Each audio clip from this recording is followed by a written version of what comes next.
किती दिवस असले तरी बॅग्स टाइमावरच पॅक होतात. Hello, welcome to my first get ready with us vlog. Now जिस घड़ी का हम बेसब्री से इंतज़ार कर रहे थे वो घड़ी आज आ गई. कारण आज आमची कॉलेज ट्रिप जाणार होती, जी सर्व लोक बोलत होते कॅन्सल होईल, पण नाही झाली. तर आज ना आम्हाला संध्याकाळी 8 वाजता कॉलेजच्या समोर प्रेझेंट राहायचं होतं. म्हणून आम्ही पटापट तयारीला लागलो. बघायला गेलो तर आम्ही तिघी पण काय जास्त मेकअप शेकअप काय करत नाही. मग आज साधी मराठी बनवून निघतो. पण आज आम्हाला तयार व्हायचा होता. कशासाठी माहिती आहे का? ट्रेनमध्ये झोपण्यासाठी. येस, इट्स ट्रू, झोपण्यासाठी. कारण ट्रेन आहे रात्री 10ची आणि सकाळी आम्ही आमच्या डेस्टिनेशनवर पोहोचू. But still we want to get ready.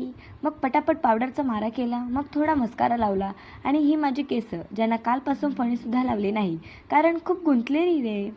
मग असाच पटकन क्लचर लावला. बाय द वे, परकाले आणि स्नेहल मोस्टली टिकली लावत नाही, म्हणून मी परकालेला अशी बघत होते. बाई बहुत खुशी होतं. नाव इट्स टाईम टू लाल युअर सोज. लिपस्टिक आम्ही थोडीच लावलेली, पण भाई एवढी लागली, मग पटकन मी पुसून घेतली. अब थोडं परफ्यूम्स वगैरे भी मार लेते रे बाबा. माझ्याजवळ बेलावेटाचे हे 2 फ्रेग्रन्सचे परफ्यूम्स होते. भाई परकालेच्या डोल्यानं चेला बिचारे लागले बोंबलाला. तरी अपना काम रुकना नहीं चाहिए, अपने मंजिल तर पहुंचने के लिए. What a fragrance man. Now it's last step.